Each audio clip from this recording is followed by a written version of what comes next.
من چند روزی اینستامو پاک کردم و نمیدونید که چقدر حس خوبی دارم. میخواد یا جک باشه یا دوست دختر جک باشه. این چیه دیگه؟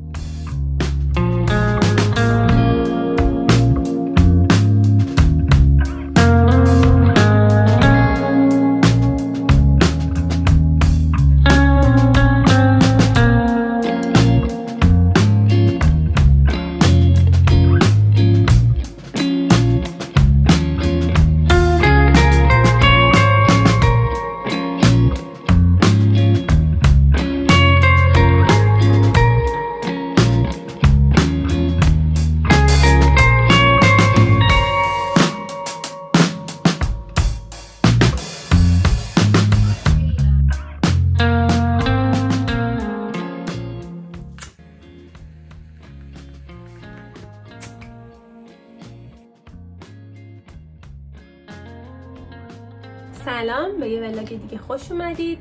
الان تازه از همون اومدم، موهام عروس شوهر کشیدم، گفتم بیام جلوی دوربین اسکینکرمو انجام بدم و یه چند تا لوازم مارش جدید گرفتم، میخوام امتحانش کنم و به شما نشون بدم. سنس جوانساز تاچاه، سایز مینیش هم هست. اینو اولین چیزی که میزنم به صورتم. من کلا خیلی روتین پوستی عجیب غریب و چند صد مرحله‌ای ندارم. قبلا هم گفتم برای آبرسان 100 ساعته کلینیکو میزنم.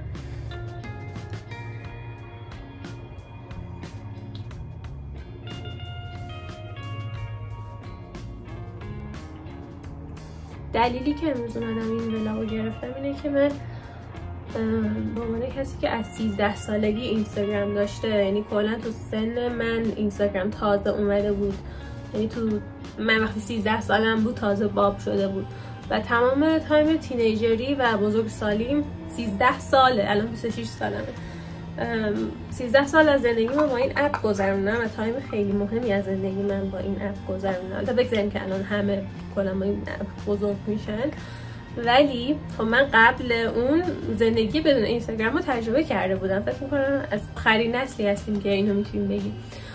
بعد اومدم الان این اپ رو چند روزه که پاک کردم، حالا بهتون میگم چرا، و اومدم اینجا یه ذره از تجربیات و حسم در مورد این موضوع بگم و ببینم شاید شما اینطوری باشید و خلاص همزاد پنداری کنیم. این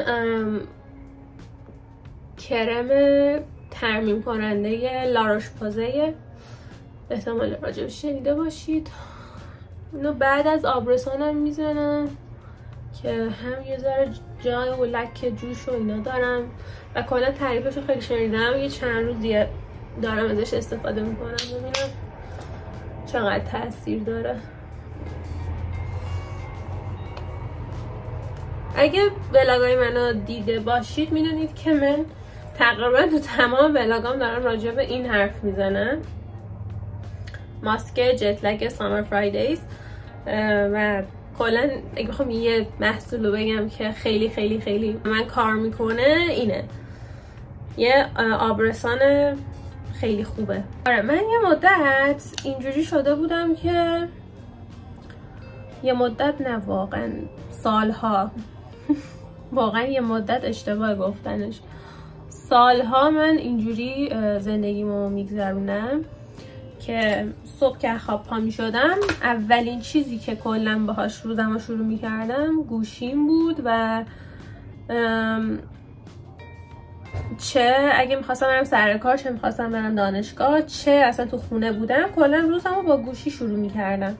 حالا روزایی که قرار برم جایی که به کنار، بذار پنجره رو ببندم، روزایی که قرار بود برم جایی که به کنار، ولی روزایی که تو خونه میگذروندم میتونم بگم که تمام روزمو، یعنی به خودم میومدم میدیدم که توی اینستاگرام گذروندم و همش به کارام وقت نمیکردم برسم و همش هم فکر میکردم مشکل از اینستاگرام و سوشال مدیا این اعتیاد منه. فکر میکردم مشکل از اینه که من وقت نمیکنم دیگه و هیچی، کلا اصلا رو هوا. نمیدونم چجوری این حس رو براتون بگم. احساس، یعنی یهو به خودم اومدم دیدم واقعا احساس خیلی بدی دارم از این قضیه، از اینکه تمام وقتمو دارم توی اینستاگرام و تیک تاک. حالا تو ایران که بودم تیک تاک نبود، ولی اینجا تیک تاک هم اضافه شد بهش. دارم وقتمو میگذرونم و فقط دارم محتوایی که استفاده میکنم در صورتی که من کسیم که میخوام تولید محتوا بکنم و دوچار این اتفاق خیلی بده، مقایسه و نمیدونم خیلی خیلی سخته دیگه، میافتی توش دیگه نمیتونی ازش بیای بیرون. اصلا انگاری فقط میخوای محتوای بقیه رو ببینین، اصلا دیگه دلت نمیره به این که بخوای خودت تولید کنی. اگر میخوای تولید کنی انقدر خودتو مقایسه میکنی که یا پشیمون میشی یا نمیکنی، یا اگرم تولید محتوا بکنی بازم راضی نیستی از محتوای خودتو. خلاصه یه لوپی بود که توش گیر کرده بودن و این قضیه هم مثلا چیزی نبود که تازه اتفاق افتاده باشه. سالها من با این موضوع درگیرم و هیچ وقت جرأت اینو نداشتم که اینستاگرامم رو بزنم پاک کنم، تا اینکه چند وقت پیش این تصمیم رو گرفتم و باز تصمیم رو گرفتم ولی تا پاک کنم دوباره یه مدت طولانی طول کشید. خلاصه پاکش کردم و نمیدونید چقدر حالم خوبه، نمیدونید، یعنی اصلا نمیدونید چقدر احساس خوبی دارم و احساس میکنم دوباره به زندگی متصل شدم. حالا تو این توی همین داستان من 2 هفتم هالیده گرفتم از سر کارم. 2 هفته سر کار نمیرم چون اونم یه حالتی شده بود که خیلی روحی روانی داشت تحت فشار میذاشت منو و یه تایم فروپاشی روانی بهم دست داد و کلا هم 2 هفته هالیده گرفتم. اینستاگرام پاک کردم، کلا دیسکانکت از زندگی، از همه جا. فقط میخوام برگردم به اون سوهای قدیمی، اون سوهایی که قبلا با زندگیش خوشحال بود. و حالا نشستم فکر کردم که مثلا چی بود تو زندگی من که مثلا خوشحالم میکرد ولی الان نیست و همش حس بد داره بهم میده. دیدم که من خب قدیما، یه دقیقه واسید اینو بهتون نشون بدم، ریمل و خطکش زرشکی خریدم. امتحانش کنم ببینم چجوریه. واسید اینجا چیز حساسیه. آی من میرم اینو جلو آینه میکشم میام. یه دقیقه واسید. رنگ بولی زمه ولی از نزدیک یه ذره بنفشه. آره خلاصه داشتم میگفتم، دیدم که من ایران که بودم سر کاملا بی‌دغدغه، نمیگم بی‌دغدغه ولی نسبت به زندگی بعد از مهاجرت هم خیلی بی‌دغدغه تر بودم و ورزش میرفتم همش. یعنی من رژیم غذایی و ورزشم یه چیز جدا نشدنی از من بود و وقتی اومدم اینجا بعد از مهاجرتم خیلی این روتین اصلا تقریبا وجود نداشت دیگه تا همین چیز مدت پیش. و باز حالا درگیر دانشگاه بودم یه مدت، بعدم که دانشگاه هم شد رفتم سر کار که اصلا دیگه خیلی وحشتناکتر شد این قضیه و واقعا احساس میکردم که نمیدونم این حس رو تجربه کردید یا نه، احساس میکنی از خودت و وجودیت خودت جدا شدی، انگار بدنت داره فقط واسه زنده موندن کار میکنه و تمام اولویت ها، تمام چیزایی که دوست داری همه چی رو از دست دادی و فقط توی لوپ گیر کردی و داری یه سری کارا رو اینجوری انجام میدی و خب خیلی خیلی خیلی حالم بد بود یه مدت سر این موضوع و خیلی کارا میکردم که الان وقت نمیکنم بکنم و واسش زمان بذارم و یکی از چیزایی که توش تاثیر داره همین اینستاگرام بود، چون توی مهاجرت تنها تر میشی ناخودآگاه وقت بیشتری رو توی سوشال مدیا میگذرونی، مخصوصا اگه کلا خیلی مثل من دوست و اینا زیاد نداشته باشی یا مثلا همش آدمای مختلف رو نبینی،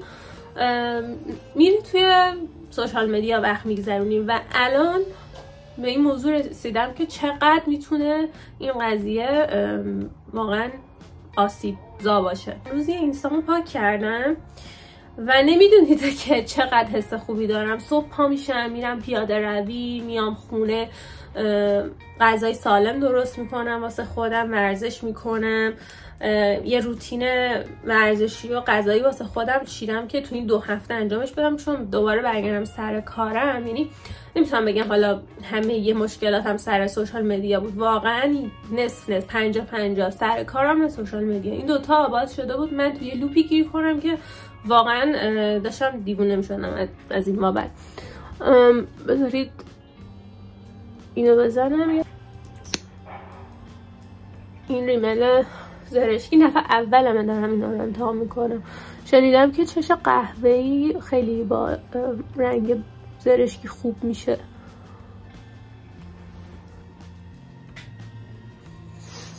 حالا امروز اصلا آفتاب نیست ولی فکر کنم تو آفتاب خیلی پیدا باشه. خیلی خوشگله، دوست دارمش. نه خیلی خوشم اومد ازش. چیز برندش هم میبلینه، همین اسکای های میبلین رنگ زرشکیه، اینم مال میبلینه، تتو لاینر اسمشه. آره داشتم گفتم 50-50 سر کارم و سوشال مدیا داشت زندگی منو قشنگ از هم منهدم میکرد و تصمیم گرفتم که واقعا ازشون یه ذره فاصله بگیرم. شانس من 1.5 هفته مریض بودم و خورد توی این تایم هالیدی هم که آفم و میخواستم خیلی بهتر باشه، ولی یه چند روزی مریض بودم، هنوزم هستم ولی بهتر شدم. خیلی دارم از زندگی و لحظاتم بیشتر لذت میبرم وقتی که اینستاگرام ندارم و توش نیستم همش، ولی گفتم نمیخوام این کار رو واسه همیشه بکنم، چون میخوام تولید محتوا انجام بدم و تو این 2 هفته دارم روی ایده پردازی و کلا دارم واسهتون پخت و پز میکنم، دارم روی محتوا و استراتژی محتوا و اینا کار میکنم و کلا درگیر اینا. میگم که اگر شما مثل من این حسه واقعا مفتضح و دارید، مطمئنم که من تنها آدمی نیستم که این حسو داره، خیلی درگیر این قضیه‌ان.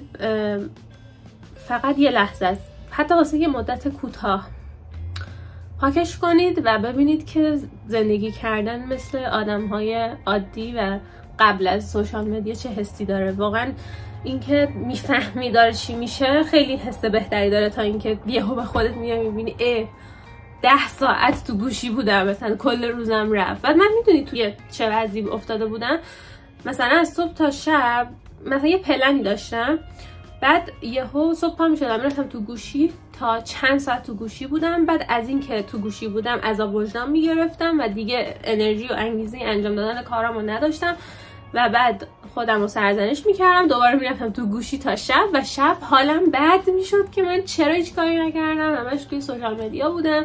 بعد دیگه نگم مثلا مقایسه مثلا افتضاح، یه وضع خیلی افتضاح. دیوونه شدم از این قضیه که وسط ولاگ گرفتن گوشیم خاموش میشه. پلنم این بود که یه دوربین بگیرم، ولی الان که آیفون 17 اومده دارم فکر میکنم به جای دوربین آیفون 17 بگیرم که هم خب هم گوشی جدیده، چون گوشی من الان آیفون 14 پرو، هم گوشی جدیده هم دوربینش واقعا با دوربین برابری میکنه، یعنی با یه تیر 2 نشونه. حالا نمیدونم هنوز، اینم در حد فکره، ولی حتی من یه فکری به حالش بکنم، چون با گوشیم که ویدیو میگیرم واقعا دیوونم میکنه. خب کیفیتش هم اونقدر خوب نیست دیگه، معمولیه یعنی.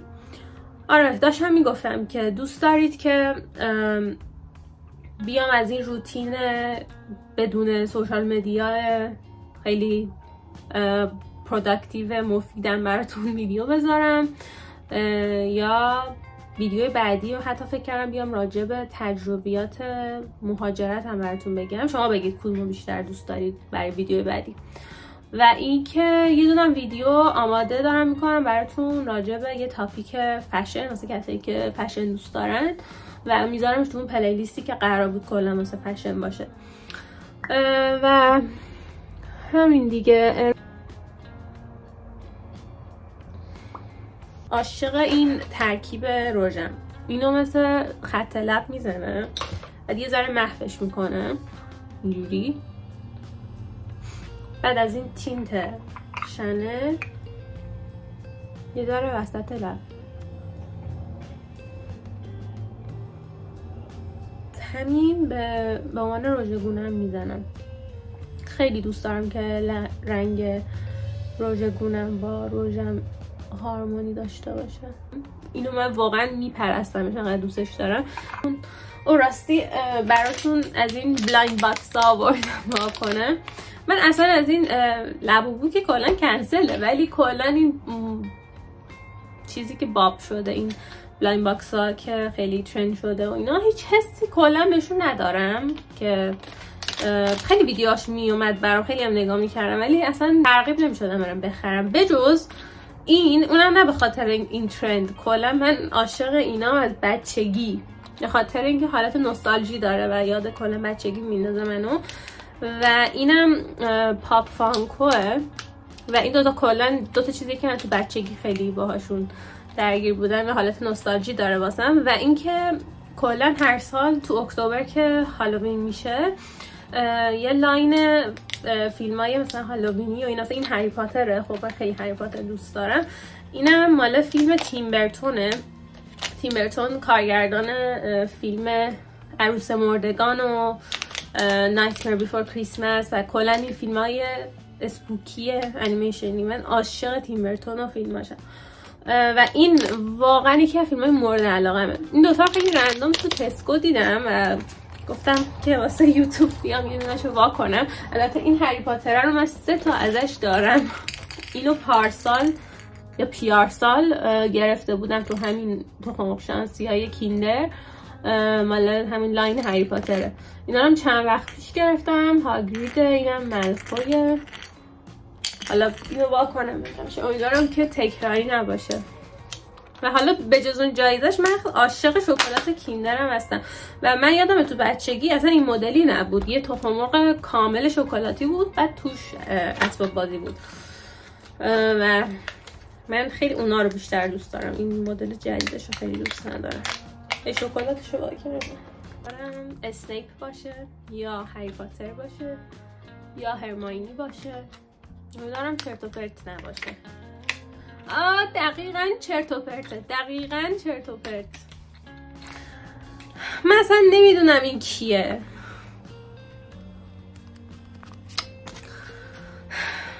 بدم میاد کاراکتری که اصلا دوست ندارم و یهو در میارم. اصلا من شانسم خیلی بد. پارسال هم که اولین بار خریدم این در اومد خیلی ناراحت شدم. یعنی حالا با اینکه خیلی بامزه است ولی اصلا دلم نمیخواست این در بیاد. ولی هاگرید و مالفوی جزو خوششانس ترینام بوده و اینم که اصلا نمیدونم، واقعا نمیخوامش اصلا. بدمش به بچه ای. اینم رو نشون بدم. الان میخواد یا جک باشه یا دوست دختر جک باشه. واقعا دارم میخواد یا جک باشه یا دوست دخترش، یعنی کس دیگه ای رو نمیخوام در بیارم. حالا خود جک و دوست دخترش چند تا مدل مختلف دارن. خدا بده شانس. شانس هم تو اینا خیلی بده. این چیه دیگه؟ چرا؟ من واقعا شانسم خیلی بده تو اینا. نمیدونم این کجای فیلم بود. اسمش لاکه. ولی اینکه توی این جعبه پاپ فانکو و حالت مینی داره واقعا گوگولیه و فکر کنم در میاد. آره